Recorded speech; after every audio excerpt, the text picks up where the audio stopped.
Bonjour à tous et bienvenue dans ce nouvel épisode de DB World. Aujourd'hui, on va parler d'un incendie gigantesque qui s'est déclaré dans un parc dans les années 2000. N'oubliez pas que vous vous abonnez à ma chaîne et likez ma vidéo si vous voulez me soutenir. Ça m'aide à avancer. Allez, c'est parti.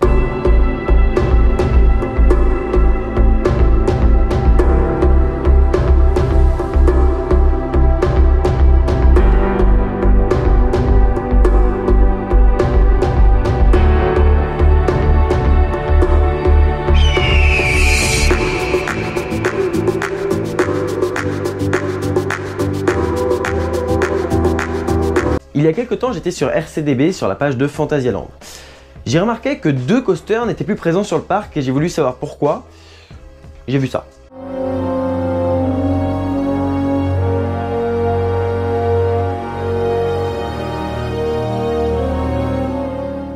Revenons sur les faits. Nous sommes le 1er mai 2001.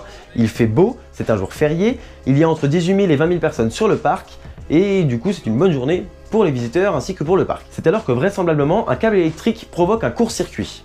Ce court-circuit engendre un départ de feu. Feu qui va se propager très très vite. Il est à ce moment-là 13h50, l'alerte est donnée. Dès les premières fumées, l'attraction est arrêtée et les 2 attractions concernées par ce départ de feu sont évacuées. Donc ça fait au total 150 personnes.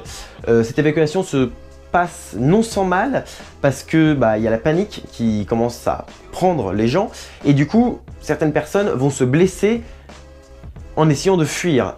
Heureusement, les issues de secours et tout le système d'évacuation étaient très bien pensés et du coup il n'y eut au final que des blessés légers et ce dû justement au mouvement de panique. Le calme fut vite rétabli et c'est plutôt un exploit quand on voit les images et la puissance des flammes. Même si la panique s'empare des gens à l'extérieur des attractions, donc dans les allées du parc qui sont spectateurs de ces flammes, la police arrive à rétablir assez rapidement, également avec l'aide des employés, le calme sur le parc pour que l'évacuation du parc complet se fasse dans de meilleures conditions. Les 2 attractions principalement touchées sont Grand Canyon Dan et Gebirsdan. Bon, je vous l'ai écrit parce que ça, impossible à prononcer.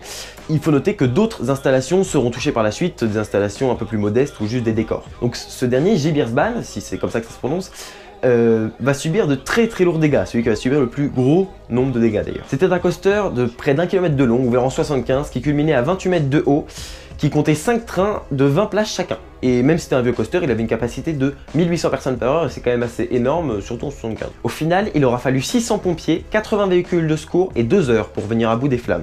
On pourra noter par contre que au niveau sécurité, au niveau évacuation, ça a tout été au point. Et la preuve, voilà, il y a eu 0 mort. À la fin, il ne restera que les structures en métal, soit support, rail, mais également les supports des décors qui eux étaient en métal et du coup n'ont pas brûlé. Ces attractions ont par la suite été démolies car elles avaient subi de trop de dommages par les flammes. Et au final, c'est une bonne chose parce que sinon les gens se seraient rappelés ces incidents à chaque fois en voyant ces attractions-là, mais également parce que voilà, c'est des vieilles attractions donc au final, c'est moins grave. Et pour vous faire réfléchir un peu, je rajouterai que les parcs allemands étaient déjà à l'époque bien au-dessus au niveau des normes de sécurité, que ce soit au niveau des flammes, de la sécurité et de l'évacuation. Et comme à présent, ils sont toujours au top de la sécurité, au top de la prévention. Pour vous faire réfléchir un petit peu, je rajouterai que les parcs allemands étaient déjà à l'époque bien au-dessus des autres parcs au niveau des normes de sécurité et de la vérification. Il faut noter que la TÜV, cet organisme qui autorise ou non l'ouverture d'une attraction, est très dur en Allemagne. Et du coup, voilà, ça favorise la sécurité et ça favorise le bon fonctionnement des attractions. Tout ça pour vous rappeler que ce genre d'accident aurait pu très bien se faire ailleurs. Pour illustrer mes propos, je dirais qu'une attraction au parc Astérix a failli ouvrir avec des matériaux qui étaient d'une part assez inflammables, mais d'autre part qui dégageaient une fumée toxique, un peu de l'ordre du polystyrène. Et du coup, sa réaction n'a pas vu le jour. À la place, on a notre bon vieux Transd qu'on regrette parce que l'autre attraction était, je crois, beaucoup plus badass, rien qu'au niveau des décors. Mais voilà, l'attraction n'a pas pu ouvrir. Et déjà, à l'époque, voilà, on aurait pu se dire, merde, imaginons elle aurait ouvert parce que voilà, l'attraction était construite comme ça. Et à l'époque, on construisait des attractions comme ça. La loi est passée et les organismes de sécurité ont décidé à ce moment-là de l'interdire. Donc on n'est quand même pas passé loin. Hein. Même s'il aurait fallu un départ de feu, mieux vaut pas qu'il y ait un départ de feu là-dedans. Hein. C'est en intérieur, c'est mort, enfin clairement, voilà. Ça aurait été la merde. Dans d'autres parcs, ce genre d'accident arrive et même récemment, bien sûr, à moindre mesure. Par exemple, en janvier 2017, à Efteling, des chalets et des sapins ont commencé à prendre feu, évidemment, sans craindre un danger pour les visiteurs. Et il a été maîtrisé très rapidement, mais voilà, ça arrive. Au même titre, au parc Astérix, il n'y a pas si longtemps que ça, il y a eu un départ de feu à la Joconde. Les pompiers étaient directement sur place et évidemment, ça n'a entraîné aucune fermeture d'attraction ni du spectacle et ça n'a pas empêché les visiteurs de quitter tranquillement la scène à la fin du spectacle. Je donne ces exemples mais ils sont récents, il faut savoir que ça arrive régulièrement et qu'il y en a dans beaucoup de parcs. Et même, rappelez-vous le feu qui a ravagé la scène de Tomorrowland en Espagne l'année dernière. C'est un feu qui s'est propagé très vite et qui s'est allumé dans un décor, au même titre que ce qui avait pu arriver à Fantasyland. Et c'était l'année dernière. On voit d'ailleurs le feu se propager d'abord doucement en haut à droite, puis d'un coup se propager sur toute la scène et évidemment embraser entièrement la scène jusqu'à l'évacuation totale du site. Je rappelle que c'était en Espagne, c'était pas le vrai Tomorrowland, c'est juste une retransmission du spectacle en live de Tomorrowland. Il faut vous dire que ça arrive régulièrement, que c'est presque normal. C'est pas pour ça qu'il faut arrêter dans un parc, parce que ça, bien au contraire, d'ailleurs, il va prendre des mesures beaucoup plus drastiques au niveau des flammes. Mais surtout, ce qui est beaucoup moins normal, par contre, c'est un dégât humain. Quand il y a vraiment beaucoup de blessés, ou des blessés graves, ou même des morts. Et là, c'est vraiment pas normal. Mais ce qui est normal, c'est des départs de feu, ça peut arriver, même chez vous, même faire toujours attention. Et dans un parc, c'est très compliqué de faire attention.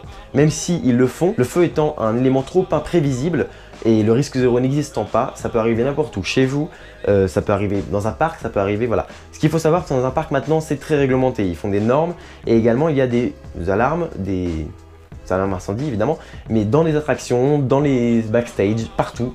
Et chez vous également, normalement, il devrait y avoir une alarme incendie. Donc c'est des choses qui maintenant on contrôle, on maîtrise l'alerte, mais on maîtrise toujours pas le feu qui, s'il n'est pas pris à temps, ravage beaucoup de choses. Quoi qu'il en soit, il ne faut pas avoir peur d'aller dans un parc, encore moins dans un parc qui a déjà subi un feu, car il prendra des précautions encore plus grandes. Et maintenant, avec les règles qu'on a, on peut être très serein à ce niveau-là. C'est un épisode qui est arrivé, c'est quelque chose qui est de très dur pour un parc, et ils en ressortent plus fort d'ailleurs quand on voit où ils en sont actuellement. Fantasyland, moi c'est mon parc préféré, j'y retournerai tout le temps, j'adore ce parc, je suis passionné par ce parc, et d'ailleurs, je cherche à connaître tous les aspects, et donc j'ai découvert ça d'ailleurs un peu par hasard. Voilà, cet épisode est terminé pour aujourd'hui, merci d'avoir regardé jusqu'au bout, je vous dis à bientôt, et d'ici là, soyez enthousiastes. Salut!